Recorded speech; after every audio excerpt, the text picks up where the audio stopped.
Ground was broken. History was made. The LSAT, for the first time ever, was taken at home this week, and reactions have been mixed. Unfortunately, with that ground being broken, there were also some hearts being broken, not just by LSAC, but by proctors themselves. And some people are upset. There were about 10,000 people registered for the May LSAT-Flex, and many of them have shared online or with us about their experiences. We're going to discuss some of those today, as well as what we've learned from the first LSAT-Flex administration, and give you a little bit of advice if you're thinking about taking it in June.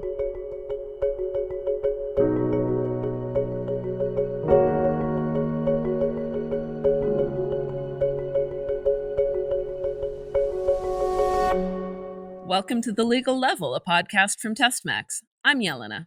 And I'm Branden. We're your companions on the road to the legal field, whether you've just started thinking about law school or you've already passed the bar. What are you, a lawyer? The Legal Level is available from Apple Podcasts, Spotify, Stitcher, and wherever you're listening to it right now. If you like today's episode, don't forget to subscribe and tell a friend.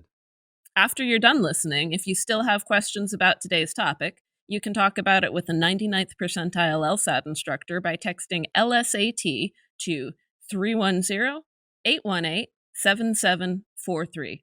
Or, if you'd like your question to be on the show, just email podcast@testmaxprep.com and we might answer you on the air.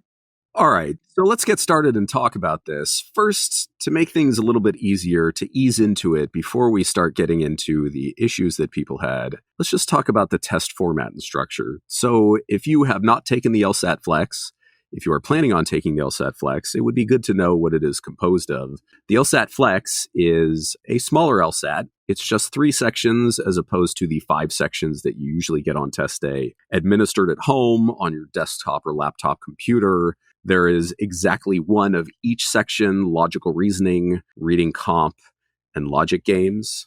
What that does primarily is to demote logical reasoning from its place as the queen of the LSAT sections. And now it's just another LSAT section. So one of the big questions that people had leading up to the test was, are we going to get scratch paper? So did we actually get the promised scratch paper, Branden? Were people able to diagram their logic games? Well, what's good is that if you believe the makers of the LSAT, 99% of people had no problems with their exams, including that they were able to have, I believe, 5 sheets of scratch paper, blank on each side. The problem is, one of the problems, and we will discuss this a little bit down the road, is that some of the proctors did not know, or maybe knew and did not care, that students were supposed to get scratch paper. And so some students came into the test and they had their scratch paper already, and their proctors, who I guess were just used to generally proctoring exams on Proctor U, that's the company that LSAT contracted with to run this thing, and they decided that that is an aid that students are not allowed to have, and so they told students that they could not have scratch paper. Now, for logical reasoning, maybe that's okay as long as you're not doing conditional diagramming. For reading comp, sure, you can highlight and underline in the passage, but for anybody who is not the kind of genius who can do logic games in their head... What, like it's hard? The test is absolutely destroyed. Yeah, I literally, you know that I love logic games, and I could not do logic games without paper. I mean, I would probably just sit there for 35 minutes staring at the screen trying to figure out how to even begin to approach a logic game without scratch paper. So, RIP to the scores of anybody who had that issue. Yeah, and what's good, and with the other issues that we'll talk about in a little bit, LSAC has said, and this is a little bit vague, but in an email to us, that they're trying to work with students on their issues, and any student that had an issue can take the LSAT again for free. And yeah, that's like being slapped in the face again for free after you got slapped in the face and paid for it the first time. But I guess it's better than paying for it the second time. Yeah, very, very much a second prize 2 weeks in Pittsburgh situation here. Without a doubt. So, as far as the look and feel of the test, that was another of the big uncertainties leading up to it. And what we are hearing from students now is that the look and feel of the test format was identical to Law Hub from LSAC, including the fact that Reading Comp did not have line numbers, which took some people by surprise. Yes, so that was one of really the main way that the test was different, is you don't have those line reference numbers. I don't think there's any perfect substitute for that, but there are those line reference questions that say, why did the author mention the study at lines 46 through 48 or something like that? And apparently they still had those questions. And when you got to one of those questions, that portion of the passage would be highlighted for your reference automatically. So I don't know that it ended up being a huge problem for too many students, but it's still, if you have a taking notes by line number system that you are using, you're definitely going to have to modify that before test day. Definitely, definitely. So that's something to be aware of if you're considering taking Flex in June. Now, again, as far as what the actual test was like, one of the big uncertainties leading up to LSAT-Flex that LSAC never actually previously addressed was whether or not everybody was going to be taking the exact same test, and if so, how that would work with the fact that the test is spread out across multiple days. They did make people destroy their scratch papers so that they couldn't then go give their games set up to a friend who hadn't taken the test yet. But it seems like the test was not actually the same for all takers. What are your thoughts on that, Branden? So what we're hearing is that there were at least two versions of the exam. And I actually heard from a student who was worried, and I don't think this is necessarily something to be worried about, but I heard from a student who was worried that they would just use one conversion chart for both exams. But I don't think that the makers of the LSAT, even though there's always one conversion chart per administration, because there's always one official test per administration, I can't imagine that they would just make the same conversion chart. Instead, I'm guessing that they will curve each version of the exam on its own basis. And so we heard a little bit about the difficulty between those exams. And our students, so we reached out to LSATMax students and we asked them, the ones who took the test, to tell us a little bit about the difficulty. And they averaged their answers together. They put it at about a 4 on a scale of 1 to 5. So difficult, but not abusively so. And then apparently the logical reasoning sections between the two of them, both of the exams, the logical reasoning sections, people thought were of about average difficulty. And this is often the case depending upon which LSAT you take. One of the exams had a harder logic game section and an easier reading comp section. And then the other one was reversed from that it had a harder reading comp section and an easier logic game section.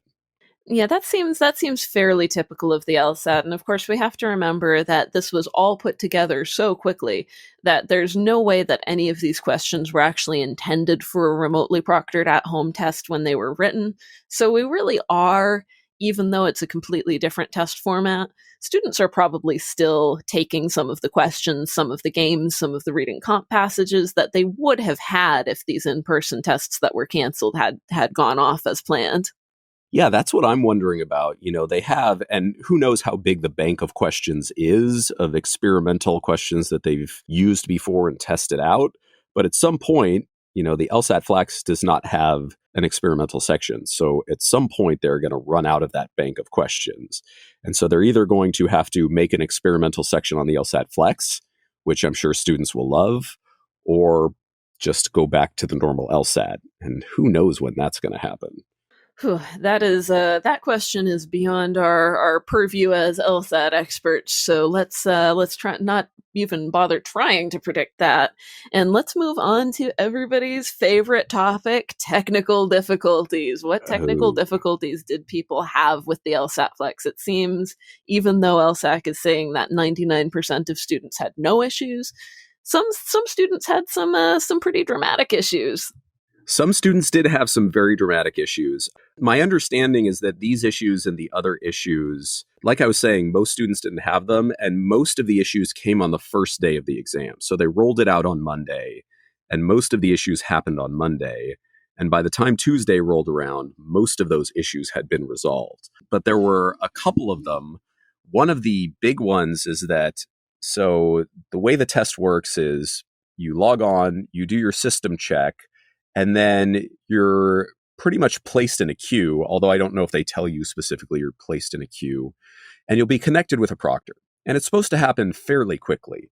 Well, for some students, it did not happen quickly. So most of our students we reached out to, we heard, anywhere between a few minutes and, 15 minutes waiting for the proctor. But with some students, it was hours.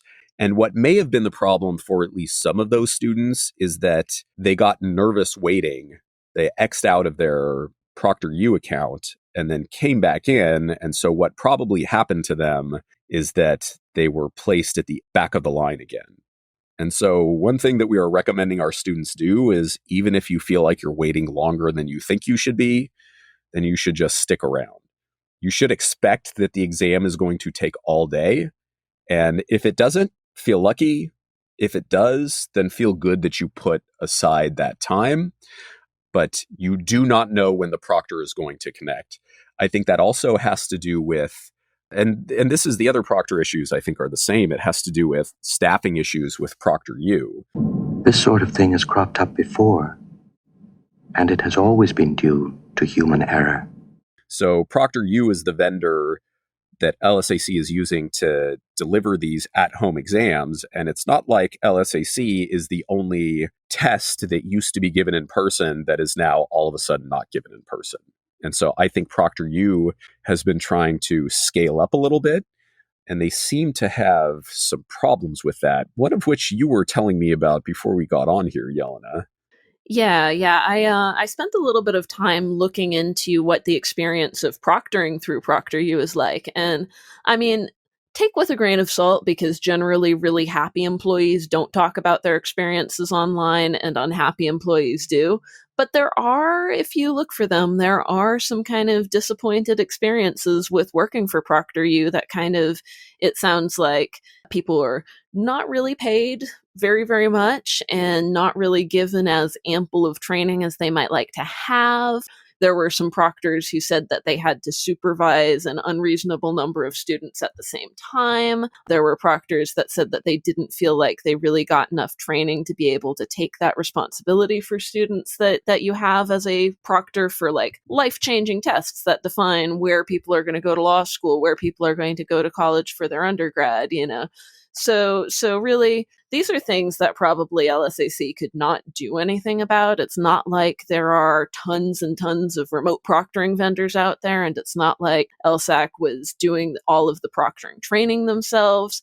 And it's not really like Proctor U even had a ton of time, a ton of warning to staff up for these needs either, because truly all of this, everything having to go online happened very quickly, and it happened globally. So, maybe one of the things that we'll see as a result of this long term is that companies like Proctor U are maybe going to get a little more competition than they've had in the past, and are maybe like they're going to have to make some changes to the way that they staff and train their staff, and potentially the way that they pay their staff, in order to attract people like potentially more experienced test proctors that have done things like the LSAT in person before and are just transitioning to online.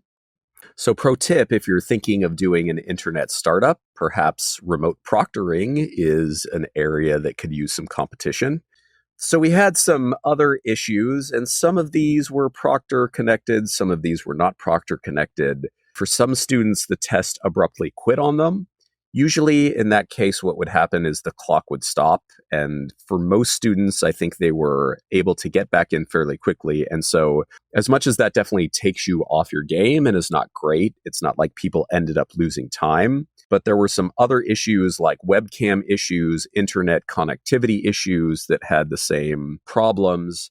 There were, however, some other kind of proctor tech issues in that you can, assuming that your proctor's mic is on, hear what your proctor is doing. And so some students were trying to take their exam, and yet their proctors were making noise, chatting in the background. Sometimes they were typing into the chat box for no good reason and interrupting students taking the test. Again, all of these things that happened are things that LSAC is working on, Proctor U is working on. And so hopefully they will not be an issue by the June exam.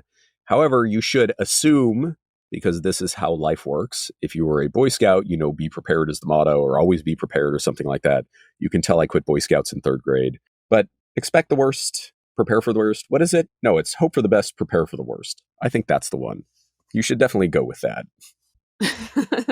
One of those things. Definitely prepare for something and hope for something better than the thing you're preparing for. I also quit Girl Scouts very early, but I do remember make new friends but keep the old. One is silver, the other is gold, which also useful. Now, the one place where maybe we can kind of fault LSAC a little bit for the proctor issues is just the staffing level. I mean, clearly, this completely unprecedented test was not going to go 100% smoothly, and they really probably should have had more staff on the first day. They were able to add more proctors the second day, and they're going to, they say, continue with that higher staffing level. But, aside from who would have ever expected that 10,000 people taking the LSAT at home for the first time in history would require a high level of proctoring staff?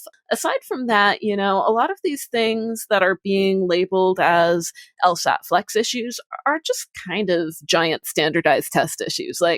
If you wouldn't get out of line to get into a physical testing room just because the line isn't moving, don't get out of line to get into the digital testing room just because the line isn't moving.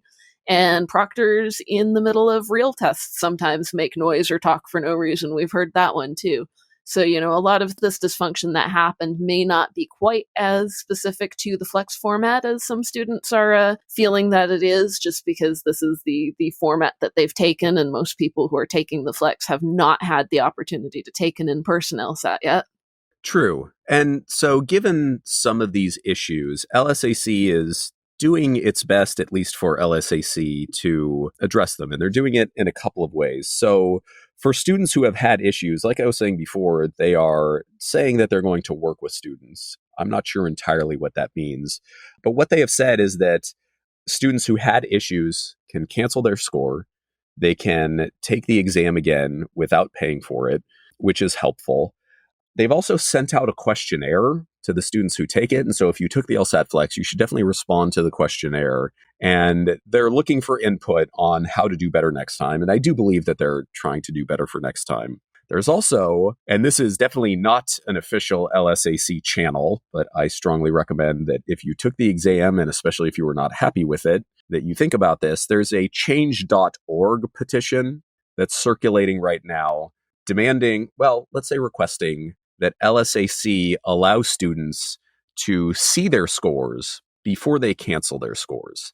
Now, LSAC has, with exactly one exception in history, always made you cancel your score before you receive your score. So you do it blind. When the shift was made, I think it was June of last year, when the shift was made from a pencil and paper test to a tablet exam, they allowed a one-time exception where students could see their score before canceling their score. And so that actually, I think, prompted a lot of people to take that exam when they might have been a little reticent about it and tried to either, get on to the last paper and pencil test or wait until that first tablet test was done. I think having set that precedent in a situation where they had much more time to prepare for the fallout, that they should do it again. Because, they made the decision, I don't know, a year more before they went from a paper and pencil exam to a tablet exam. And they still afforded students that kind of opportunity, which was odd for them. And so I think if they're going to do it in that situation, then I personally think just in, the interest of consistency, they should probably do it again. But then again, because I am a fan of sayings that probably nobody says anymore, I've heard consistency is the hobgoblin of small minds. And we know that the makers of the LSAT have the largest minds out there. So maybe they won't do that. Definitely. Yeah. I mean, that is, if you're going to set a precedent and your entire customer base / audience is people who are hoping to become lawyers, I don't think that LSAT can be surprised that people are going to notice that they have set a precedent and request that they take action based on that precedent. So hopefully they at least anticipated that this might be a request or desire of the student community and have some sort of a response in place. But yeah, that we'll put a link in the show notes to the petition. We're not endorsing the petition. We are not LSAT-Flex test takers ourselves, but we are endorsing that however you feel about the LSAT-Flex, if you were an LSAT-Flex test taker, you should express that through the channels available, including that survey that they sent out, and if you agree with the petition, to show scores before cancellation through the petition. Yes, and as Jelena was pointing out, all of you guys are future lawyers, you're future advocates, and so advocating for yourself is a great way to get started with that whole advocacy thing. Yeah, definitely. Advocacy starts at home. Maybe we can make a new saying that can be the new Boy Scouts motto. Advocacy starts at home, although I don't know how many Boy Scouts grow up to become lawyers. From the lawyers that I worked with, I'm guessing not many, but I don't know. There might be some aspects of the Boy Scout experience that are not quite as applicable to the legal field as Be Prepared. Yeah, no, hand-to-hand combat would be more, I think, the thing. But I guess that is not the do thing. a little bit of that, I feel like, in the Boy Scouts, even if it's not always officially sanctioned. But anytime you have a bunch of kids camping out together, I feel like there's some hand-to-hand combat. Yeah. So should we talk about what students should be doing as they are preparing for the next LSAT-Flex, or at least how to protect themselves against the problems that we've been discussing so far? Yeah, let's talk about it. I mean, I think my first thought for students is exactly the same as when I tell students to be ready for anything when they're taking a standard in-person LSAT is assume that things are going to go wrong with your test. Do as much as you can beforehand. I usually tell people who are preparing for a standard in-person LSAT that one of the things they should do to prepare is literally on the same day of the week that your test is going to be, do a full dry run where you literally drive to where your testing center is located, get out of your car if you can, if there's not security preventing you, which there is at some college campuses, but if you are able to, walk to the building that your test will be in, and then go somewhere near there, sit down, take a practice test, and then drive home so that you've experienced the commute, you've experienced parking, you've experienced walking to the building, you've experienced taking a test in a somewhat similar, unfamiliar environment. And the version of that for the LSAT-Flex that students can do, get online, check out the Proctor U system beforehand. Make sure that you have all of the settings on your computer exactly how they want you to have them for the test. Don't try to do that 15 minutes before your testing time. Download the support software from Proctor U. Talk to anybody that you know who's taken a LSAT-Flex test, get their thoughts on the experience, and make sure that you've practiced getting whatever space in your home that you are going to use to take that test completely quiet and distraction-free so that you don't have the issue that some students had where their test actually got paused or interrupted because their testing room was loud. Sounds like they should be prepared. Be prepared. That seems to be a theme here. Let's not have any more Boy Scout jokes. So one of the things I forgot to mention, one of the issues, and we can talk about preparing for that too, is that some of the proctors just missed pieces of the intake. So the process is you start off, before you get your proctor, you do that check with, making sure you have the right system requirements and everything. And then once you get with your proctor is supposed to do a room check where they have you take your webcam and show all the different corners of the room to make sure that you don't have materials to cheat on or somebody, hiding in the corner who's going to give you an answer. They make you hold a mirror up to your computer so they can see that you don't have any sticky notes on your computer or anything like that are going to help you cheat. Like I was saying, they do an ID check. At the end of the process, the proctor is supposed to watch you while you tear up your scratch paper. And so lots of proctors didn't do some or all of these pieces. And I think what students were worried most about was, well, this was none of my fault, but am I going to be held responsible for this, and I don't know how minor this is, but in a minor way, like my exam will be flagged when my score is sent out to law schools, up to and including, am I going to have to take the test again because it was an irregular exam and they're just going to cancel my score? And so I think if you're prepared for that, for all of those different steps, and you know that those steps are required and your proctor is not leading you through those steps, then I think what you should do is to announce to your proctor that these are the steps that you know are supposed to be taken. And regardless of whether or not your proctor is working with you or leading you through them, then you can do them yourself. So once your proctor is with you, your webcam is recording. If they're not doing a room check, then just go ahead and swing your computer around and show that there is nothing in there. Hold your ID up to your webcam to make sure that it's there, even if your proctor doesn't ask you for it. At the end of the exam, before you have logged out of the exam, tear up your scratch paper in front of your webcam. And so I think you can inoculate yourself against these things. You can, once again, another theme here, advocate for yourself. But again, you can't always rely on somebody else to do these things, but you can be ready for them when they come. Yeah, and given that you cannot have any kind of notes, including notes about what the testing process should be in front of you during the test, that process, that list of steps you're going to go through, that is something that if you're taking the June test, you're going to want to memorize that. It's a pretty quick process. The big takeaways are just exactly what Branden said. Show the room, show your ID at the end of the test, tear up your scratch paper. So commit that to memory, and then just make sure, again, insist. And also on that kind of self-advocacy note, we're hearing from LSAC that they actually did do quite a bit for test takers who were disadvantaged by the change to remote. In fact, they are saying, this is from them, so we cannot independently confirm, but we're hearing from LSAC that they shipped close to 200 loaner computers to test takers all across the US and Canada who did not already have a device that was capable of meeting the minimum Proctor U technical requirements. And they also had nearly 100 test takers who received room vouchers to test at a hotel in their area with secure internet access because they either did not have an internet connection that was stable enough at home, or they did not have a quiet room, which again is required. If there is noise in your room during the test, your test may be interrupted or paused. So they did go out of their way to help certain students who reached out to them with need for those accommodations. So if you're going to test in June and you don't have a device that is capable, don't be, GoFundMeing for a capable device and panicking right up to the deadline. Reach out to LSAC and see if you can get one of those loaner devices. If you don't have a quiet room, maybe the pandemic has caused you to move home to a place where you have 7 siblings running around that cannot consistently all be told to be quiet while you're taking the LSAT, reach out to LSAC and see if you can get one of those hotel vouchers to go take your test in a hotel room.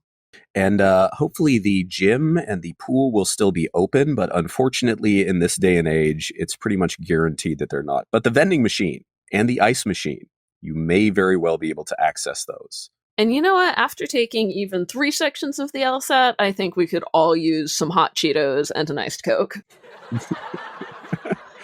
Or whatever's in the minibar. Yes, unfortunately, I don't think LSAT covers your minibar charges for this, but you know what? Advocate for yourself. Ask it. Try it. Shoot your shot. Yes. Who knows? It might work out for you. So what else can we tell folks about LSAC's response to their test, which has been, largely in the form of the allegedly 1% of test takers who had issues shouting about it on the internet? What else has LSAC had to say in response? Well, I think a lot of their responses were kind of vaguely, we are working with you. And so I don't know how much more they're helping students out. But we would actually like to hear from students about what that help ends up being, because it's kind of vague in their email, unless I'm missing something that was in the email that I should not have missed. Yeah, no, I mean, that's my impression too. And this is pretty typical of LSAC. I mean, for example, we talked about those hotel vouchers, but because they love to be vague both while writing our logical reasoning questions and while giving official communications, they did not at any point before the LSAT-Flex say we have X amount of hotel vouchers available, apply here if you want one. They said, let us know if you have a problem and we'll try to help. They did not say how they were going to help. So they very rarely tell us exactly how they're going to help people before they've actually done it. So yeah, remember, you can always email us at podcast@testmaxprep.com or record a voice message to us at 310-893-6303. And if you are somebody who is reaching out to LSAC about a problem you had with the Flex and you get a response back from them, we would love to hear from you about it so that ideally we can share it with other folks who are going through the same, and we can all help each other through this unprecedented time in the LSAT world. Reminding all Americans that we're all in this together. Yeah, I think when we hear from our listeners about that, we will definitely have as much information as comes out of the black box that is LSAC. There was a great tweet the other day that said, I miss precedented times. I forget who tweeted that, but I was like, wow, this is the tweet that I wish that I had thought of tweeting. There's always one of those. Always. Yeah, so thoughts on score cancellation for students who did have issues? Do you think that, assuming that the petition does not succeed and LSAC does not allow students to see their score before canceling, they do have to cancel their score before it is revealed in order to redeem the free opportunity to take a future LSAT, including the June Flex or another later test? If you were a student who had issues, what would provoke you to cancel your score, and in what circumstances would you just take your chances and go ahead and let it be revealed? So my thoughts on cancellation here are pretty much the same as my thoughts on cancellation in general, which is, for most people, I think you probably don't have to. And the reason for that is that when it comes to the disclosures that law schools have to make, they have to disclose one score for the students that they admit to the American Bar Association. And that one score is what makes it into that median LSAT number. So if you Google a law school, you Google their median LSAT, and that's an important number in how, and this shouldn't be important, but it is important to law schools, and how ratings agencies like US News and World Report make their rankings. And so what that means is that if you come to a law school with a range of scores, and one of them is very bad, and one of them is very good, well, the bad one doesn't really do much harm to them. But the good one, especially if it is above their median LSAT score, is one that will help them. And so I think that for the most part, students, if they know that they absolutely bombed the exam, then I think it's fine to go ahead and cancel. But I usually don't tell somebody, oh my gosh, you've got to cancel right now. But if they don't cancel, even if it's not a good score, and they put up a better score next time, then I think that's perfectly fine. And I think it's the same here. But if you know that you bombed, or especially if you had an issue like your proctor didn't give you any scratch paper and you know you got a 0 out of 23 on logic games or something like that, then sure, go ahead and cancel. But I really would not worry too much about it. And especially, you may not have to make that decision depending upon whether LSAC feels enough heat to repeat that once in a lifetime thing where they allowed people to see their scores beforehand. I don't know. What are your thoughts on it? Yeah, I mean, I think definitely if you're considering canceling, wait until the absolute last minute. So both because the petition may go through, maybe you're going to get to see your score before canceling, but also because it's good to let that test day anxiety dissipate before you make any decisions that cannot be undone. I have maybe twice since I started teaching had a student call me after their LSAT and say they thought it went well. And yeah, everybody thinks they bombed on the day after the test or the night of the test. Everybody, because you can't see it. You're used to taking practice tests where as soon as you're done, you get to score it, and then you get to do your blind review or whatever process you do afterwards. And you get to be like, okay, I know what I did wrong, I know what I did right, and I have a plan for next time. And you get none of those things after your actual LSAT. So it's a very disorienting experience, even for very, very skilled students who were very prepared. Everybody thinks they bombed their LSAT on test day, so don't make any rash decisions right away. Wait until the absolute last minute. And then if you still are like, my proctor logged on and started talking to me when they weren't supposed to, or we had a student who said that they had to get technical support and the technical support people did not stop their test timer and ate up like 6 minutes of their section time just trying to fix their technical issues. And then they had to go in after having been interrupted and having like a good portion of their remaining time taken away and finish the rest of the section in 10 minutes. If that's you, yeah, okay, maybe cancel your score. But I think most people who are considering canceling, first of all, there's no guarantee that if you retake either in June or whenever we have in-person LSATs again, that you won't have any kind of external issues, and you might have done better than you think you have. So for the most part, I say probably go ahead and see your score. But the one place that I would say take advantage of the free retake is if you are somebody who financially, with the crazy rates of unemployment right now, you would just not retake no matter what, even if your score was way below what you need to get into the law school that you're trying to go to, and you think that you did badly. If this is the only way that you're going to be able to retake, then yeah, maybe cancel your score, because a lot of people retake the LSAT. And if there's no other way that you're going to be able to take advantage of being able to have it not be your first time taking the LSAT, then yeah, maybe cancel your score and get that free retake. Yeah, the one last thing I would say about it is that, especially if you're applying very late in the cycle for this fall, and this is the only LSAT score you have, then you may be in danger of not having any LSAT score that would be accepted by the schools you're applying to. And so if that is your particular situation, just make sure the schools you want to apply to would accept a later score, because you may be Xing yourself out until next year, and you don't know if you want to do that or not. Yeah, it is already very late in the season. There are a lot of schools that are still taking applications, in part because they know what's going on, and that a lot of people who were supposed to have already taken the LSAT and got their score back didn't. But they may not be quite as generous in further extending just because you felt like taking a second shot at the LSAT-Flex. They might be like, okay, you took your LSAT, give us your score. You're supposed to be reporting not to campus anymore for a lot of them, but to reporting to Zoom to start law school in August or September, and we need to make our decisions now. So yeah, for everybody who's trying to go to school in the fall of 2020, it might be best to, unless you are sure that the schools you're applying to will take a June score, it might be best just to go with what you're going to get and make that personal statement as good as you possibly can. Indeed. Well, I think that's all of the information that I have and all of the advice that I have for our test takers. And we definitely want to hear from them. And I'm hoping they will reach out to us soon.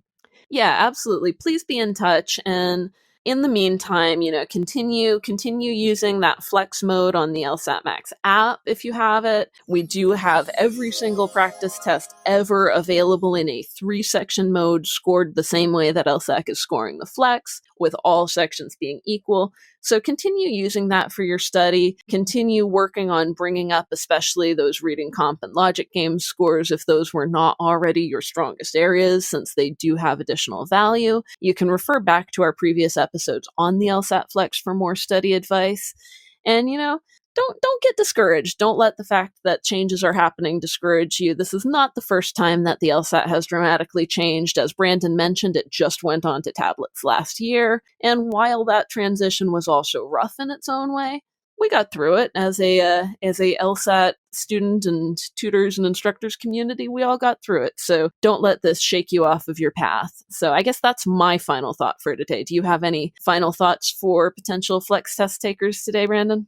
My final thought is to just be zen about it. It's not great, but it is what it is. And most importantly, you cannot change it. I said, empty your mind. Be formless, shapeless. Be water, my friend. Absolutely, yes. So focus on the things that you can change, which, depending on how far you are in your studying, probably include the number of questions that you get right on the test. And we will try to continue helping you with that through this podcast. So tune in soon for more content about how to actually raise those scores. And again, please reach out to us with your LSAT-Flex experiences, and have a great month of studying before June, and we'll check back in with June students about how that second flex went. And that's our show for today. Thanks for listening. We really appreciate all of your ratings and reviews over the past couple of weeks, too. You can find all of our past episodes on Apple Podcasts, Spotify, and wherever else you get your podcasts. You can also send us a question at podcast@testmaxprep.com, or record a short voice message at 310-893-6303. You can also check out the show notes for links to further reading and resources from today's episode. Until next week, stay hydrated, study hard, and remember, plenty of heroes carry a briefcase.